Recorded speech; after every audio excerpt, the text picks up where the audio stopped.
Today we're going to look at handling budgies. First of all, before we handle any budgies, just make sure we've got some protective clothing on and also that we're not wearing any jewellery. Now this budgie here that's been presented to us is sitting up on his perch happily. He was cheeping away before, not since I started talking, and he's standing quite nicely and his feathers are down on his body, which indicates that he's quite a healthy bird. He's an elderly bird, but nevertheless a healthy bird. Now a healthy bird might get presented to a vet clinic to have its nails trimmed, maybe to get some treatment for mites. So for a healthy bird we can go right in and pick them up straight out of the cage. It's a totally different situation when we've got a sick bird, which we'll look at later. So first of all, before we get this bird out of the cage, we need to take a look around the room and check that all the windows are shut and all the doors are shut as well, so that there's no chance of this bird escaping.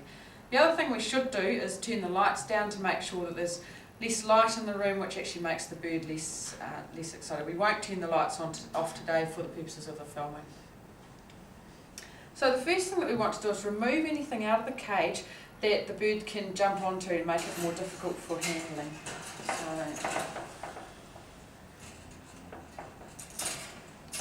perch out here, and water tray, and also the main perch. Come on, buddy. Get it off. Take that out of the cage. Now the bird's got less places where they can grab onto the cage. Now with handling some birds, the owners will be able to get them out. In other situations, the vet nurse will be asked to get them out of the cage. Now we don't know with this bird whether it's going to chomp on our fingers or not, so a good way to get them out of the cage is actually to use a tea towel. Make sure the tea towel is clean and has been disinfected since handling the last birds, and also isn't a tea towel out of your kitchen. It should be a separate tea towel for handling birds. What we do with that is get our hand behind the tea towel. We can take the tea towel into the cage and we can catch onto the bird like so. Slowly out of the cage, and then we can flick the tea towel back and we've got a good hold of the bird, and then here somebody can come in and trim its nails. It also means with the tea towel it's got somewhere to grab onto if it doesn't, if it needs to grab onto something other than grabbing onto you. I've got two fingers, just one on either side of its head there. In this situation here, I don't know if we can see it very clearly on the video, but this is an elderly bird and it's very, very thin here over the keel bone. Over the keel bone here is where we actually can tell whether a bird is fat. If the muscle is coming up over the keel bone, this means they're quite a fat bird. If it goes in, causing a dent like so, then it's quite a skinny bird. Now the other formal clinical hold is to stick your fingers round the bird like so, and I've just managed to reposition him while I'm still holding, so I've actually got fingers up around his head like so. You just have to make sure your fingers are quite high so that he can't move his head, and you want to be very, very careful that you're not depressing over his keel area here with his ear sacs to prevent him from breathing properly. Okay.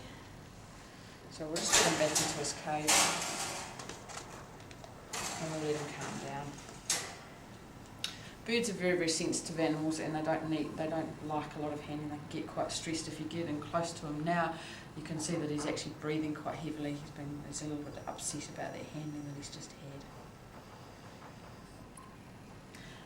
Now if you were presented with a bird it's got all its perches and things in the cage, but the bird is there sitting on the bottom of the cage, breathing heavily, see the breathing heavily, tail bobbing up and down, also with its wings held away from its body, and sometimes open mouth breathing, and also just the ruffled feather look, then you should be very, very concerned. Birds that show signs like this are very, very sick. That's because birds have a good preservation reflex and they don't show themselves as being sick until they're very, very sick. So the first thing with this bird is we do not handle it. We go, oh dear, we've got a very sick bird. We tell the owner that if we do go in and handle it now, there's a very good chance that it will actually die. In fact, it is a very sick bird, and even once we do a little bit of supportive treatment, it still may die, but we're giving it a better chance. So what we want to do now is we want to warm the room up to 30 degrees. So we turn the heating up, Make sure that it's right up on maximum, and have a thermometer in the room somewhere that's indicating the temperature of the room. If you don't have radiators in your room, then using a fan heater or something like that will heat it up very, very quickly. The other thing that we need to do is, close the curtains.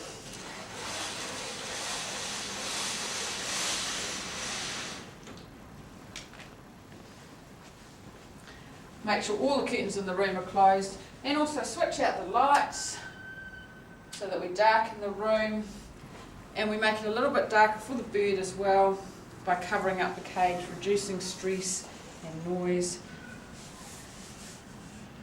Really here, our towels aren't quite big enough, we really want to get it so that it's covered right down here as well. Made Pay to actually go and get another towel, and then we just leave the bird for 30 minutes. Now we don't just walk away and go and have a cup of tea, we actually keep an eye on the bird. So every 3 or 4 minutes we're actually coming in and just checking on the bird, seeing how it's getting on. After 30 minutes we get the vet to reassess it and decide whether the bird can be removed from the cage.